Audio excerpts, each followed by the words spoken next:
Civil Thought and Leadership at the University System of Georgia, $375,000. 41.15.5, reduced funds for summer programming. That's a $2.5 million decrease due to decreased utilization and effectiveness. 41.15.6 was a reassignment of $3 million that was to go to 2 law schools. 41.15.7 is a reduction of $700,000. That's due to delayed program implementation there. 41.15.8, that's just a transfer of the $1.6 million in funding for the Center for Rural Prosperity and Innovation from under the university system over to the Department of Ag.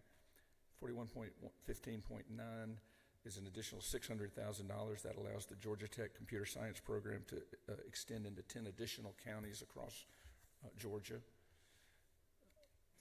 41.15.10 is increased funds of $100,000 to the Georgia Youth Science and Technology Centers.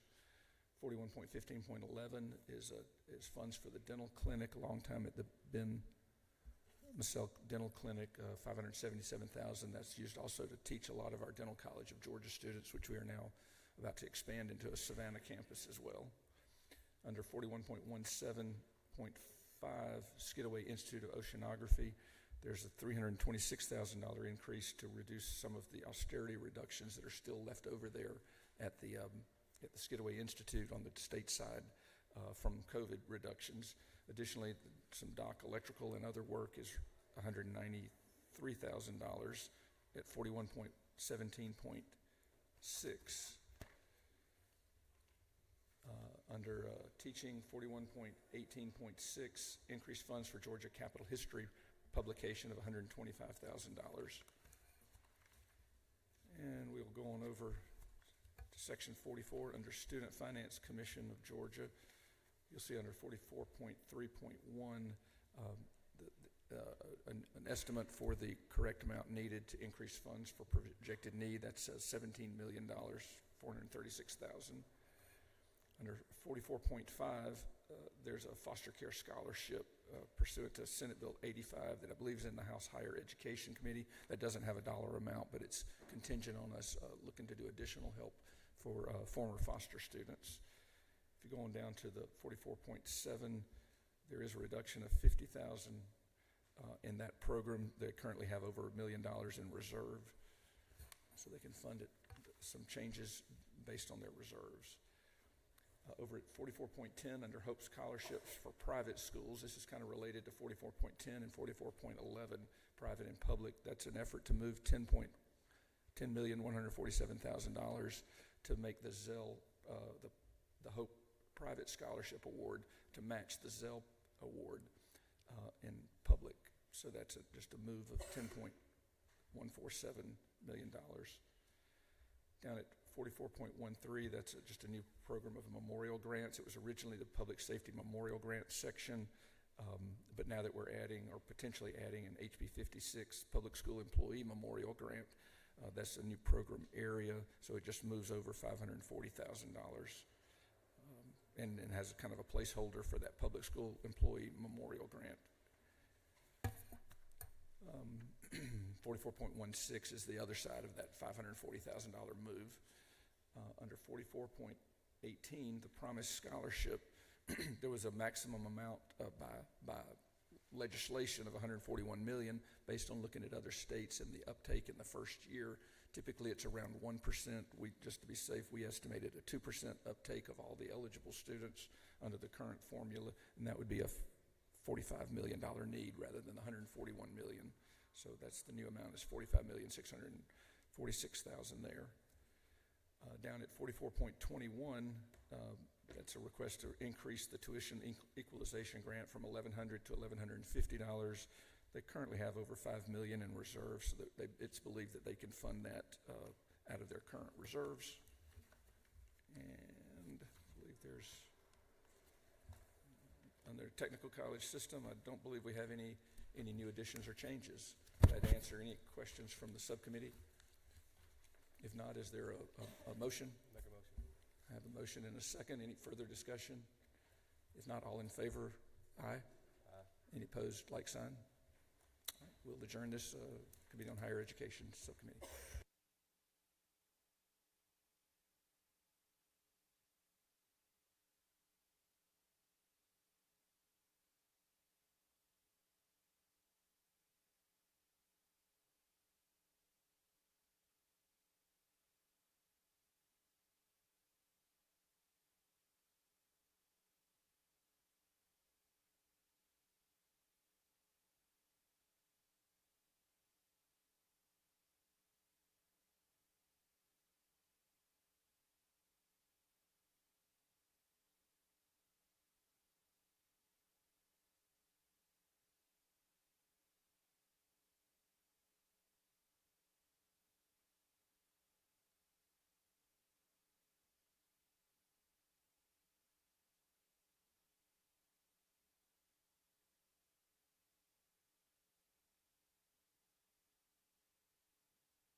Good morning, and I'm going to call this meeting to order for the Subcommittee on Transportation Appropriations. And I'm just going to highlight the changes to the governor's recommendation, starting with section 47.1.3. And this is an increase to funds for airport aid. This will be the first time in 3 years that the base funding for airports will have been increased. And just for some perspective, we're still spending 10 times less than our neighbors in Florida, and we have the same number of airports. I'm going to bring you down to section 47.11. The rail program lost $4.8 million in revenue due to the sales tax, fuel tax suspension, and the House would like to make them whole by zeroing that out. And let's see. Section 47.15, there's no recommendation to the change in funding, but we are asking the Atlanta Regional Transit Link to provide a report to us just due to the fact that ridership has drastically reduced since the pandemic and has not returned to pre-pandemic levels. So we just would like to understand better how those dollars are being spent and hear their thoughts on how they can make that transit program the most effective, cost-effective, and meaningful for the riders that are using it. But there's a lot of empty seats on those buses now. That is it, and I'll entertain a motion. All right, we have a motion, and we have a second. All in favor say aye. Any opposed? Hearing none, we will be adjourned. Thank you. Stephen?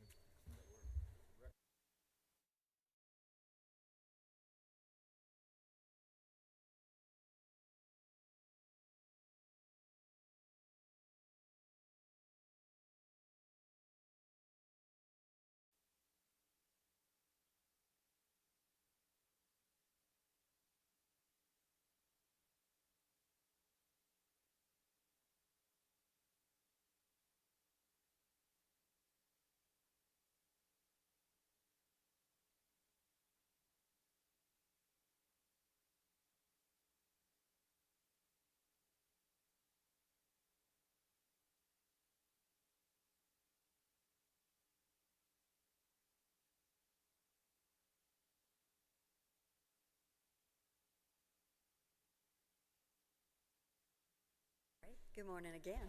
I'll call to order the meeting of the Human Resources Subcommittee. We will start with behavioral health and developmental disabilities in section 15. 15.1.1 will replace state general funds with other funds for the hepatitis C screening program. This is called Imagine Hope. They've done an incredible job over the years. They've had about 90,000 hepatitis C screenings and 950 cures since 2016. 15.1.2 will increase the funds for alcohol use disorder peer support. This is new funding of $1 million to support the program at Northeast Georgia Medical Center in Gainesville, Brazelton, and Winder. This will expand into Habersham, Lumpkin, Dublin, and other rural southern areas. 15.3.8 under Adult Developmental Disabilities. The now comp waivers. This will be 150 slots. Wish it was more. We always do. We will continue to work on that. So there was additional money added to help that. 15.3.9 to increase the funds for citizens advocacy to expand their services. This is an opportunity of $100,000 to help them use matchmaking services, which help people move out of nursing homes into better care. They will hire 6 matchmakers. The next is under Adult Forensic Services, 15.4.5, to provide funds for a jail diversion project. This is a partnership with NAMI and McIntosh Trail CSB for jail diversion pilot in Henry County, similar to assisted outpatient treatment. This is $185,420. Next, under Adult Mental Health Services, 15.5.7, to increase the funds to address some of the homelessness challenges that are particularly prevalent in Atlanta. This is new money, $300,000 to Mercy Care to help fund the expanding services that they do every year.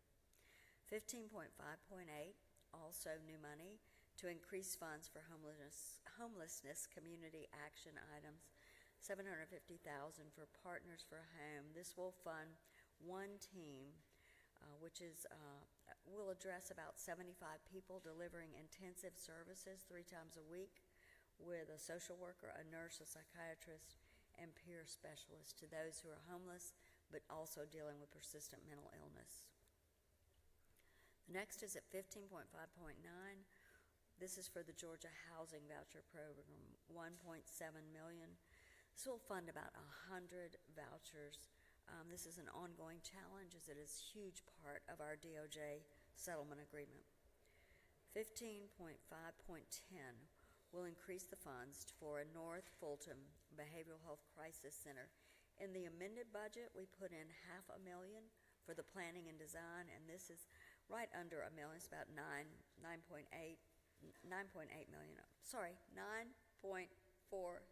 million to begin the next steps of this process. Next, under Child and Adolescent Developmental Disabilities, 15.7.1. These are for 2 autism centers that do great work in our state. $100,000 for Matthew Reardon in Savannah area. This will be year-round school for about 35 children with autism to help them with some of their hiring and special education teachers. And then $500,000 for Marcus Autism Center. They also have a year-long program which has a huge waiting list, so this will help them to reduce that. Next, under Child and Adolescent Mental Health Services, 15.9.2, to increase funds for psychiatric residential facility discharge planning. Hillside in Atlanta needed more coordinators to help them for the next step and make sure that there's a smooth transition post-discharge. They only have one, and this will help them. Next, under Human Services Department, Section 28. 28.2.3 will increase and expand services for at-risk girls, going $150,000 going to PACE Center for Girls. It serves girls 7 to 18 years old in Macon, Bibb, and Peach counties, providing individual and group therapy substance use for prevention. This will help them expand their services into other locations. Under Child Support Services, 28.3.3, this will also increase funds for a child support help in an area for our DAs in DeKalb County who are helping with support for out-of-state non-custodial parents. This will continue to help them meet the needs there at $191,000.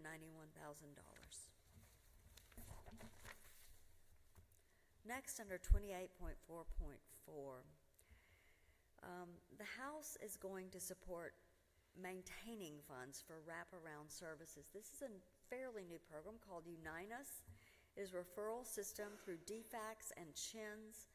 The staff can use it to connect family with local services and prevent child welfare involvement. And that prevention tool is so important, I think, as we move forward to address the welfare needs in our state. Last year, I'll just tell you a little bit about this. This past year, I believe since November, they had almost 4,000 interactions with clients, and it's expected to reach 6,500 in the first year. This is a strong prevention program. 28.4.5 will increase funds for a heavy equipment operator certification program for high-risk youth at Broken Shackles, $125,000. Under Elder Community Living Services, 28.8.3 to provide funds for non-medical home and community-based support services. This will fund about 400 slots, a little over $1 million, and help the Council on Aging address vital services to keep seniors in their homes, such as meals, home care, transportation. Next, at 28.10.5 under Federal Eligibility Benefit Services, this will increase the funds to annualize a $3,000 additional salary enhancement to our eligibility caseworkers. In 25, we funded child welfare, child support, and elder protection caseworkers. So this is in addition to that at $5.7 million. 28.10.6. The department is going to be directed, this is language in our budget, not dollars, to prepare and submit a plan to address the backlog of eligibility determinations to the Office of Planning and Budget and the chairs of the House and Senate Appropriations Committee by June 1, 2025, to help us understand and address the 70,000 determinations that are part of a backlog. Under 28.11, out-of-home care, 28.11.2, increase funds for utilization growth for the increased cost of care in the foster care programs. This is million. I'm sorry. It's early, girls. Y'all know that, ladies. 19 million's here helping me. Okay. 28.11.3, increase the funds for essential clothing supplies for foster youth. I'm so excited about these two programs because they really are addressing some of the things that our state cannot actually do. Bloom Closet, which is in several places in our state, and they are Bloom Mobile as well, which delivers opportunities for school supplies and clothes for children. And then also Kids Cup in 2000, each in Dublin. Each will be getting $200,000. 28.11.4, to increase the funds for foster youth to help keep them closer to their biological families. A very worthy goal. This is a new program, $500,000 for families for families. This will be a $10 a day per child to allow opening foster homes annually and to help them keep the staff on board, but also it has been found that children who are placed near home exit about 102 days earlier than those who are far away. This is a great new opportunity for us.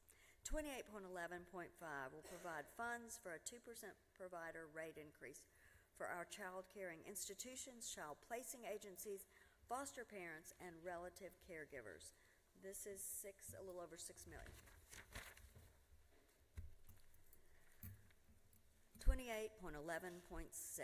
This will increase the funds for community action teams to deter child welfare involvement. There are contracts that we have. This one is with Youth Village's Intercept program, which works with kids 0 to 17 years to de-escalate very difficult situations. The next is at 28.11.7 to increase funds to support youth aging out of foster care. Youth Villages also has a Life Set program and serves about 40 children, young adults actually, to help them move into independent living. It costs us about $50 per person a day, and this is a $325,000 ad.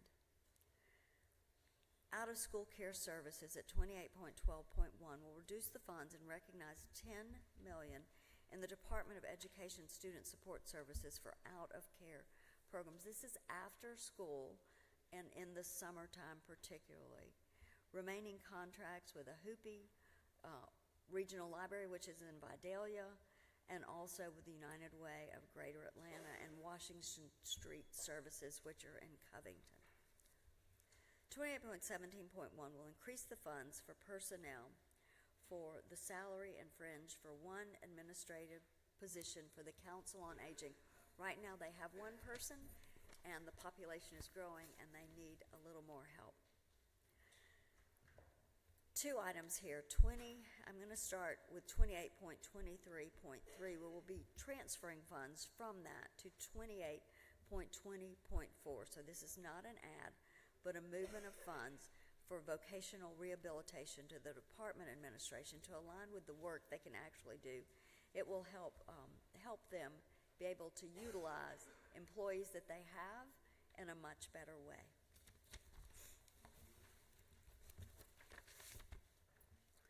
$28.23.4 will increase the funds to supply new and usable durable medical equipment and assistive technology to our disabled adults and children. This is a program called FODAC.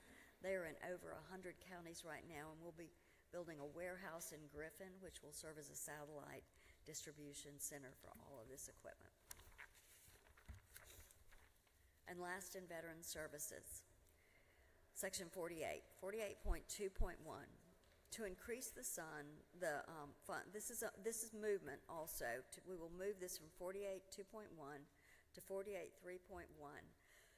The funding, it's a cleanup from OPB.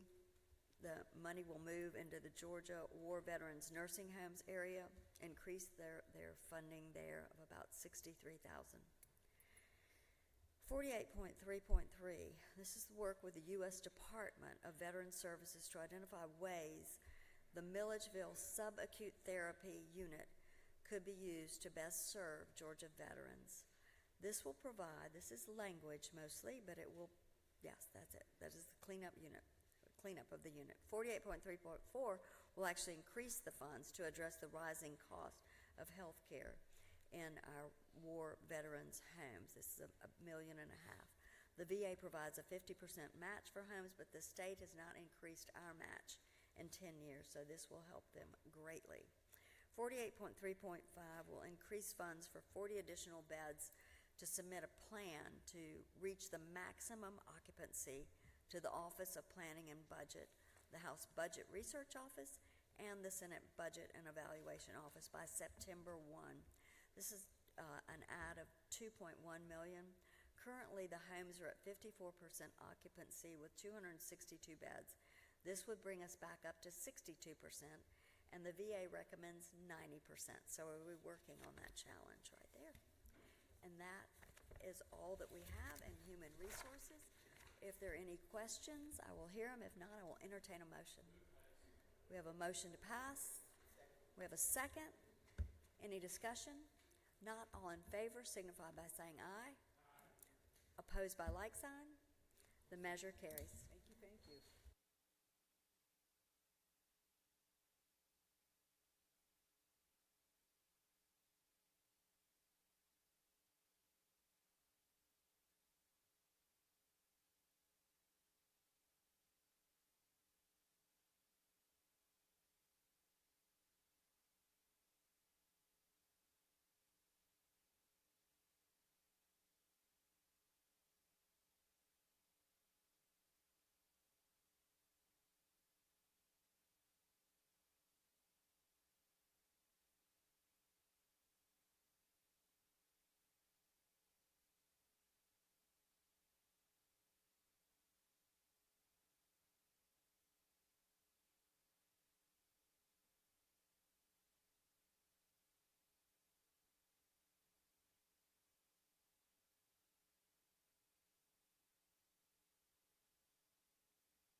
Good morning. This is the Health Subcommittee on Appropriations. We are going to be going over the changes in this meeting. We're going to start with the Department of Community Health. The first item you will see is line 17.1.7. The House is directing the department to conduct a comprehensive study of all Medicaid provider reimbursement rates. Next is the Georgia Board of Dentistry, lines 17.2.3 through 17.2.6. The House is adding 4 new positions: protective equipment, retention funds, and funds for training and software.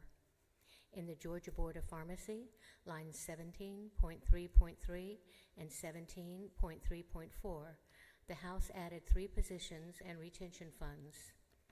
In the Healthcare Access Improvement, the House added $200,000 in one-time funding for Southern Regional Medical Center, $500,000 for 2 FQHC startup projects, and $561,500 for care and resource coordination and support for patients with sickle cell disease. In lines 17.4.7, the House included $500,000 for telecare and maternal health programs. Line 17.4.8 is one-time funds to establish a regional vascular center in Emmanuel County for $407,000. Line 17.4.9 is matching funds for behavioral and mental health service stabilization and augmentation for $3.5 million. 17.4.10 is $100,000 for the Georgia Rural Health Association to support the advancement of access to rural health care. Line 17.4.11 provides one-time funding to expand and sustain labor and delivery services in rural Georgia with necessary infrastructure in order to provide quality care, $5 million. Throughout the Medicare programs, the House updated funds based on new projections from the department. The House also added approximately $32 million in state funds for reimbursement rate increases for providers across the state. The increases include $8 million for emergency medical service transports, both ground and air, as well as to services provided. $1.9 million for speech therapist, $1.9 million for neonologist and maternal fetal medicine specialist, $6.3 million for applied behavioral analysts, $7.5 million for primary care physicians, $3.1 million for dental increases, $1.7 million for durable medical equipment, and $1.5 million for heart and lung transplants. Line 17.10.1, the House provides $3.1 million for 6 additional months of funding for dispensing fees for independent pharmacists serving those in SHPB. Additionally, in line 17.10.4, the House provided another $1.2 million for drugs dispensed to be reimbursed in the amount equal to the national average drug acquisition cost. In the Georgia Board of Healthcare Workforce, the House added $100,000 for a grant writer. Lines 17.12.4, Graduate Medical Education, the House increased funding for 150 new residency slots across the state for $2,884,552. Lines 17.12.5, $319,654 included for 4 child and adolescent psychiatric fellowships and 2 gastroenterologist fellowships. Line 17.12.6 is the 3rd year of funding for the Maternal Fetal Medicine Fellowship at MCG. Line 17.12.7 is the establishment of a graduate medical education grant program to support new and expanding residency programs statewide with $5 million additional. Line 17.16.2 allows the board to utilize existing funds for equipment and operating grants for nursing programs, prioritizing those with wait lists and additional student capacity. Moving to the Composite Medical Board, lines 17.17.4 is $75,562 for a paralegal.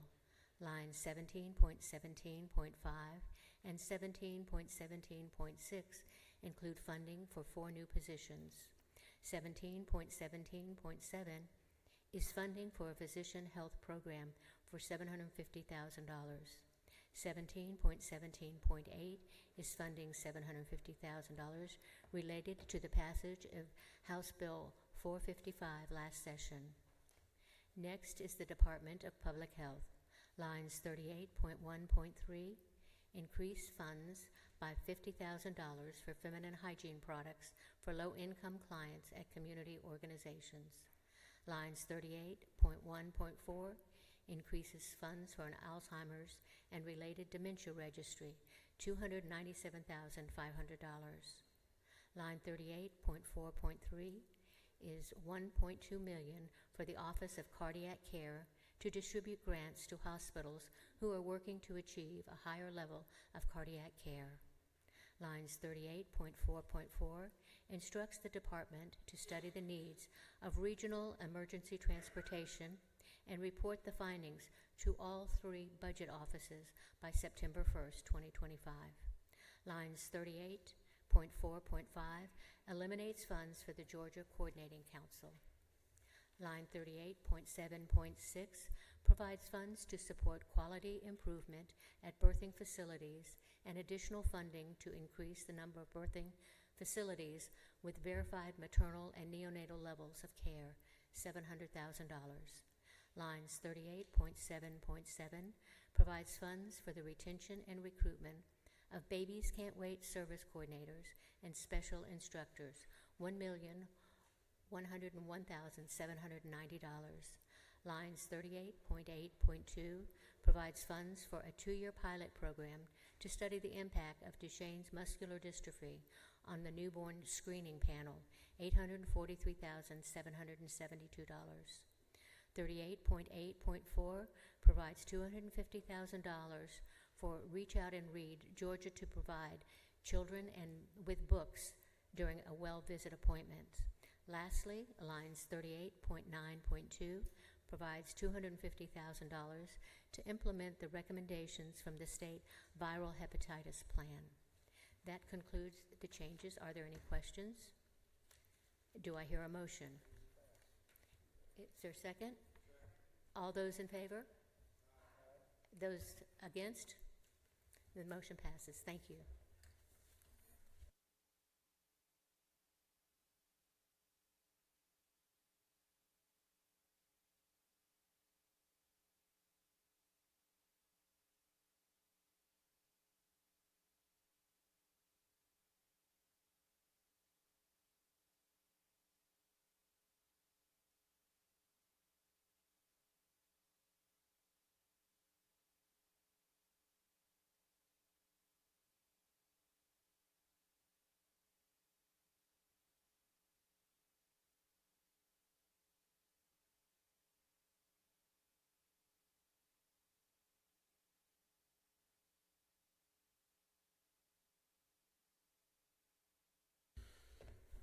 All right, good morning. We'll call to order the Economic Development Subcommittee of the Appropriations Bill. Follow along with me, started in Section 13, Department of Agriculture. Pursuant to House Bill 495, carried by Chairman Robert Dickey, we're transferring funds from both Economic Development and USG, totaling $2.392 million to the Center for Rural Prosperity, which we moved to the Department of Agriculture pursuant House Bill 495.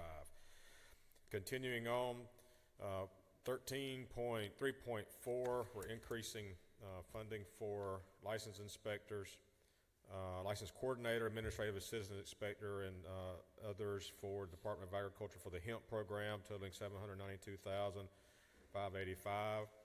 On down in 13.3.5, we're providing funding for emergency management specialist position for the Department of Ag, $125,000. Additionally, 13.3.6, providing funds for the high path avian influenza and emergency response at $450,000. And lastly, in the Department of Agriculture at 13.3.7, providing additional funding in $188,839 for 2 additional meat inspection supervisors. Continuing on to 13.4.3, $250,000 for Helping Hands to End Hunger. That concludes the Department of Agriculture. On to the Department of Community Affairs in 16.1.1. $2 million for to increase funding for Accountable Housing Initiative, $2 million.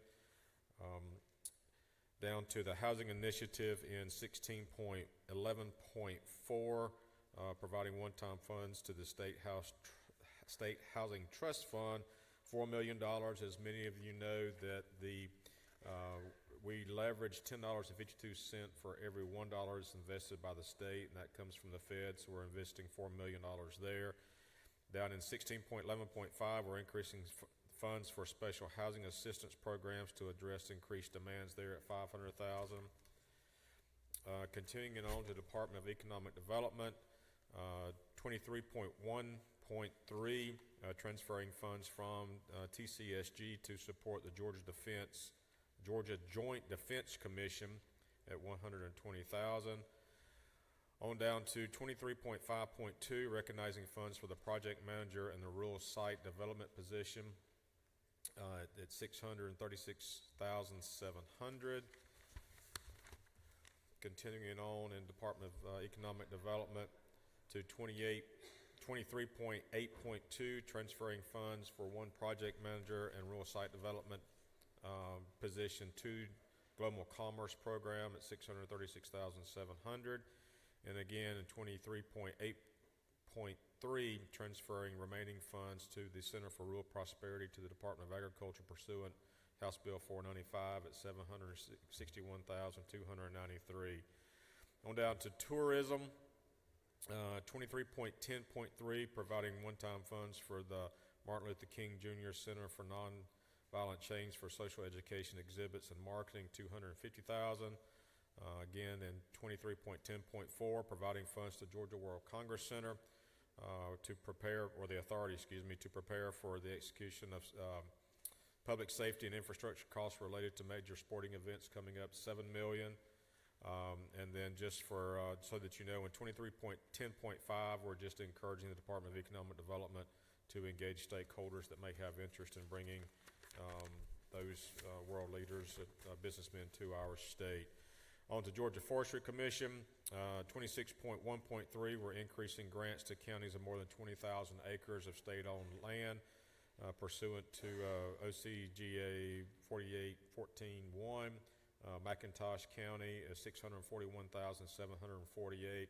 Again, they provided an updated invoice for that community, and we're providing the funding there. 26.2.2 under Forest Management, we're increasing funds for a new Georgia-grown wood product program of $200,000. Down in 26.3.2, increasing funds in aiding and combating wildfires, $1.6 million. As many of you know, that's to cover some delayed reimbursements from FEMA, and we've also had an uptick in wildfires across our state.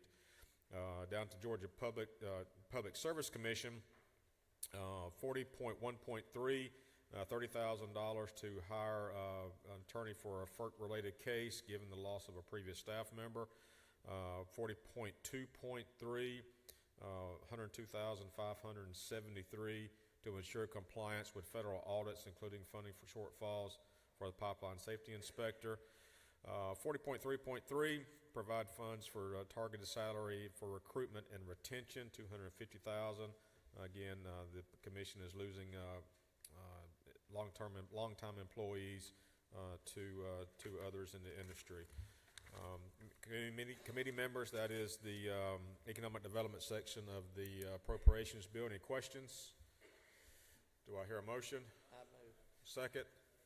Got a motion and a second. Any further discussion? All those in favor say aye. Aye. Any opposed, like sign. Motion carries. Thank you. We are adjourned.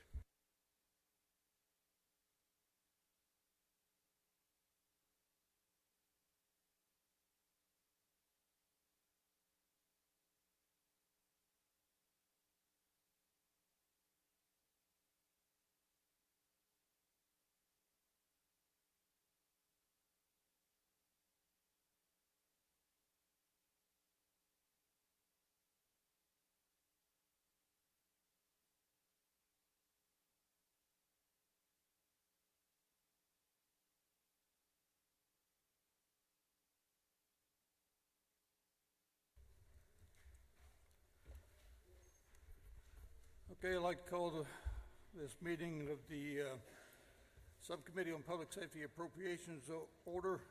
And first thing on first let me say this. We're way behind, and I take the longest of anybody, so it's going to be just the facts, ma'am, today. So, We got plenty of time. okay, he says we got plenty of time. Starting off in Section 18, Community Supervision, 18.244, increased funds for personal services to reflect increased retention of community service supervision officers. 4.8 million of this is vacant positions that have been held open to use for operational costs. And there's 4.7 additional million that they've used 53 sworn staff salaries for operational costs. And moving on to our largest category, the Department of Corrections. Throughout the Department of Corrections and DJJ, there are 4% and 8% pay raise COLAs. They have a difficult time with both hiring and retention. So I'm going to go, they're universal, and I'm going to go through all of them together at one time. There's a 4% increase for education, chaplains, food service, and maintenance positions, which comes to $2,331,515. 6-month in-grade promotion and compression for correctional officers. What's happened in corrections, the people on the bottom have been getting pay raises, the supervisors have not. There's a $500 difference per year in the supervisors versus correctional officers, and now nobody wants to take a promotion for $500 and take on additional responsibility. That comes to $9,637,825. There's a 4% increase for all correctional officers, which is $13,438, and 8% increase for behavioral health counselors. We tried to hire them at 4%, and we couldn't get them 8%. We've had better luck. That's $5,080,099. Adding 700 additional correctional officer positions, improve staff to offender ratios. Ours is 14-1, 11-1 is the standard. That's $9,059,814. Now on to Section 19.1.7, increased fund for existing operational needs, $1,911,000. 19.1.8, increased fund for administrative costs for the opening of the McRae's Women Facility, $917,170. Increased fund for administrative costs for the opening of the Smith Transition Center, an additional dormitory which was supposed to open this summer, $84,921. Skipping over to 19.211, increased funds to add correctional officer position to improve staff to offender ratios. This is the same thing I just talked about in a different section. $4,417,000. 19.2.12, increased funds for utility costs. This is deficit targeting, $388,043. Moving down to food and farm operations, increased funds for food and farm operations, $3,948,490. This is just to meet the food costs for the Department of Corrections. 19.3.6, increased foods for food costs related to the opening of Smith Transitional Center, McRae Women's Facility, and a TIF cafeteria contract for basic correctional officer training cadets, $1,177,000. This also is deficit targeting. Under 19.4.5, increased funds for the dental health contract and to support increased population, $6,997,000. Increased funds for the mental health contract to support increased population, $22,211,000. 70% of the people incarcerated in our prison system have mental health issues. 19.4.8, increased fund for physical health contract in support of increased population, $20,390,000. 19.4.9, increased funds for retention of experienced correctional officers to address compression, $3,626. 19.4.10, increased fund for healthcare contract for McRae Women's Facility to account for additional full-time physical health employees, $998,000. Down to offender management, 19.5.5, increased funds for a $6 per diem increase for county correctional institutions. The state pays $75 a day for per diem. We pay the County Correctional Institute $24 now. $6 will make it $30. They utilize them for a lot of, you see the people cutting the grass along the roads and that kind of thing. Many of them are saying that if we don't increase the funding, they're going to give them back to the state. We have no place to put them. Under private prisons, 19.6.2, increase funds to add 188 private prison beds at Coffee Correctional Institution and 258 private prison beds at Wheeler Correctional Institution. $10,342,000. 19.6.3, provide funds for a contractual increase for per diem rates at Coffee, Wheeler, Jenkins, and Riverbend Correctional Institutions to account for increased consumer price index costs. $13,647,000. 19.6.6, increased funds provide a cost of living adjustment for employees at Coffee, Wheeler, Jenkins, and Riverbend Correctional Institution, which is consistent with the 4% raise that the state employees are getting. 19.7, state prisons, 19.7.13, increased fund for ongoing support of body cameras and tasers for increased facility security, $3,584,000. 19.7.19, provide funds to continue opening the digital forensic unit through a contract, $4,114,000. We're annualizing that. 19.7.20, increased funds for personal services for the Overwatch and Logistics Unit and outgoing technology fees, $3,805,000. 19.7.21, provide funds for the annual operating costs of the Data Intelligence Advanced Integration System, $1,950,000. 19.7.22, increase funds to transfer eligible inmates into federal custody, $474,000. 19.8, transition centers, increase funds for the opening of 100 additional beds at the Smith Transitional Center, $2,708,000. 19.8.11, increase funds for utility costs, $29,043. 19.8.12, there's no money involved here, but Department of Corrections is directed to identify and facilitate the purchase of property for additional transition centers in the Albany and Savannah regions. We have over 1,000 inmates that are eligible to go to a transition center, and we're having to maintain them in the state prisons at a much higher cost. Section 20, Department of Defense, nothing.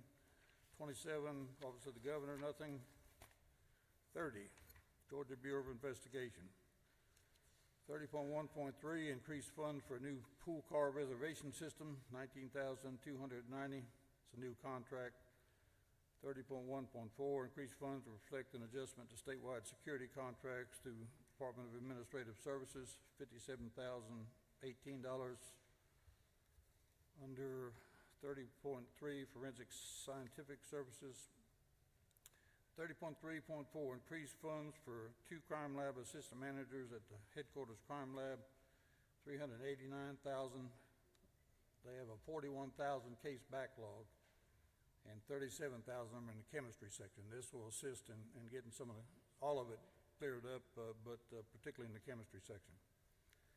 30.3.6, reduced fund for one-time costs related to the medical examiner's office positions in fiscal year 2025. So we take back $28,270. 30.4.8, reduced fund for one-time costs for the Columbus Gang Task Force positions. We're going to recoup $2,146,000. 30.4.9, increased funds for advanced DNA testing and genetic genealogy testing for the cold case unit, $200,000. 30.4.10, increased funds for 8 criminal intelligence analysts for the Georgia Information Sharing and Analysis Center, $1,619,000.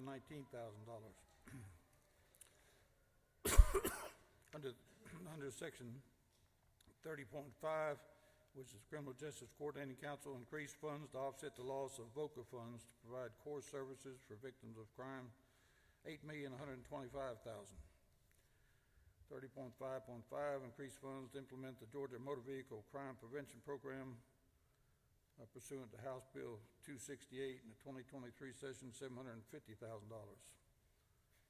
30.5.6, increased funds for operational expenses, $33,558. 30.6, Criminal Justice Coordinating Council, Council of Accountability Court Judges. 30.6.2, increased funds for new and existing accountability courts to support population growth, $1,344,000. 30.6.3, provide funds to implement juvenile treatment courts per House Bill 873 in the 24 session, and implement one training coordinator position for juvenile treatment courts per House Bill 873 2024 session, $155,000. 30.6.4, increase funds for new and existing juvenile treatment courts, $153,000. Moving over to DJJ, or juvenile justice, 31.1.6, provide funds for a 2% provider rate increase for child caring institutions, child placing agencies, foster parents, and relative caregivers. These are the people that take care of children, foster people and foster homes and some of the child care facilities around the state, so they get a 2% increase. It costs $351,000.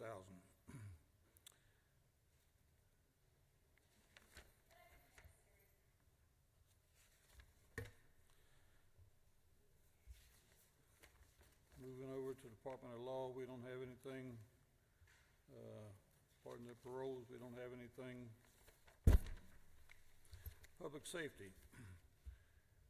30.1.3 in the aviation section, increased funds for 2 aviation mechanic positions. They have 13 helicopters and 3 mechanics, and aircraft are sitting unused because they can't keep up the maintenance. Section 39.9.2, Georgia Peace Officer Standards and Training, increased funds for the purchase of a cloud storage solution, $37,000. The old system went down. It took over a week to get it back working. 39.9.3, increased funding for the Chiefs of Police and Georgia Sheriff's Association for the state mandated training that they have to attend, $819,000. Georgia Public Safety Training Center, reduced funds for rent at the Pickens Academy location. The rent got so high there they had to close down. We left them half of the money to put their stuff in storage, and we recouped $7,500. 39.10.7, reduced funds for one-time costs for the expansion of basic mandate, $681,000 that we recouped. 39.10.8, increased funds for the North Central Georgia Law Enforcement Academy, $150,000.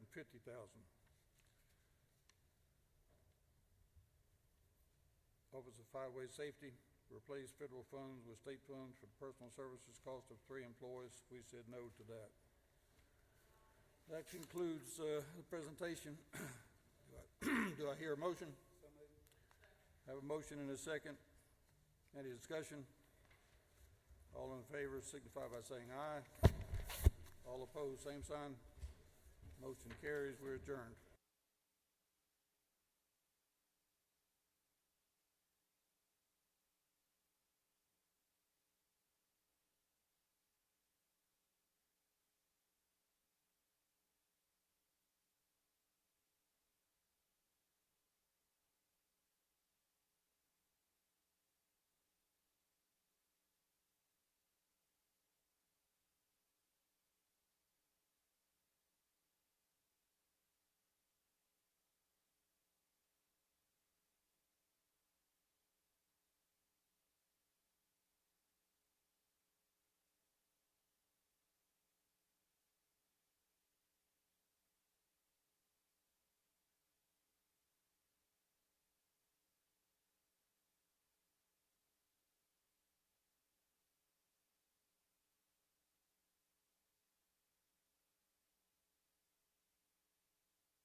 Well, good morning.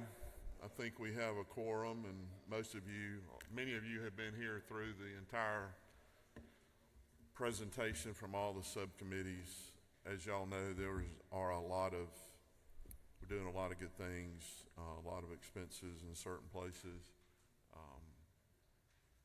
I just wanted to, before I did my official comments and presented the bill, I wanted to thank all of those involved in this process, all of those in the House Budget and Research Office that have put in. Y'all just don't know the hours they put in, especially last week, with getting this done, plus crossover and all the committee meetings, because we have people that work, our people in the budget office work committees and the budget. So before we even do anything, I want to thank Christine Murdoch, all her staff, for all the hard work they put in the last few weeks.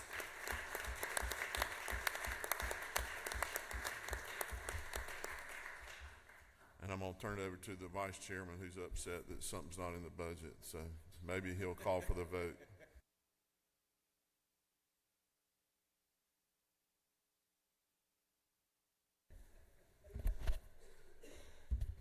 Thank you, Mr. Chairman. I think we'll allow a vote this morning, though. But I want to thank you, and let's give Chairman Hatchett a round of applause for his hard work.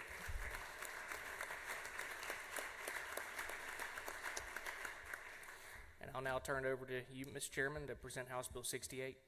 Thank you. 2 months ago, the Commissioner of the Department of Corrections stood before all of us at this podium to present the Governor's amended FY25 and FY26 budget recommendations for his department. That day was unprecedented for 2 reasons. First, the recommendations were released in advance of session. And second, it was an historic infusion of cash that was being recommended for the prison system. The advanced recommendations and cash infusion highlighted the sense of urgency shared between both the executive and legislative branches and our need for swift action to address the pervasive problems within the prison system. Your Appropriations Public Safety Subcommittee, led by Chairman Hitchens and supported by Courtney George, has spent the last 2 months combing through the Governor's recommendations for the department. Just last week, we passed an amended budget that included an infusion of $345 million in new funding for the department. Much of the money appropriated was for staff, but it also included funding for some terms we'd never heard before, like tiger teams, maximum security modular units. Those budget adds were all designed to enhance staffing and increase bed capacity so that much needed repairs can begin that will make our prisons safer for both inmates and for our officers. The FY26 budget you have before you now builds upon those recommendations, recognizing that agency needs are fluid and ever-changing as new information becomes available. The House version of the budget adds an additional $125 million on top of the Governor's recommendation for a total increase in next year's budget for the Corrections Department of $250 million. Much of the funding in the Corrections FY26 budget is an annualization of the needs we recognized in the amended budget, included lowering staffing ratios and improving bed capacity so that the department can implement life safety and security projects. This budget also recognizes that salary enhancements are working to attract and retain staff in the prison system, and it includes additional salary increases to keep the staffing momentum going. It also addresses deficits in the corrections budget, where funding for vacant positions has long been used to cover gaps in increased operational costs, including utilities and health services. Now that the department is having more success at retaining staff, these expenses must be accounted for and made whole in the base budget. Finally, this budget includes $38 million in additional funding for private prisons and correctional institutions, recognizing that these entities are an essential part of the correctional network. Without them, we would not have bed capacity for all of our offenders. While this theme of the budget so far has been public safety, this is also very much an education budget. The House supports the governor's recommendation for enrollment growth and fully funds the QBE formula, but we also include $98 million in additional education spending above the governor's recommendation, primarily for student safety and mental health. The House budget includes a $25 million investment in new school safety initiatives designed to assess and prevent school threats. It also includes more than $60 million for a new program that I'm really excited about called Student Support Services. This new program is a collection of ideas and requests many of you are likely familiar with that support our students in ways that the QBE formula can't. This new program provides $20 million for mental health grants for social workers to do outreach, for mental health grant funding for middle schools and high schools. $5 million for grants for social workers to do outreach and address chronic absenteeism. $10 million for out-of-school care and programming, or Boost 2.0, as some of you may know it. And finally, $28 million to implement a new source of funding for disadvantaged students, otherwise known as a poverty weight.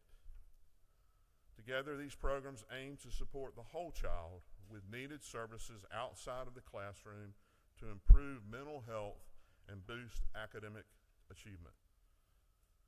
Finally, literacy has been a major focus of concern for members in this body as well as in the Senate.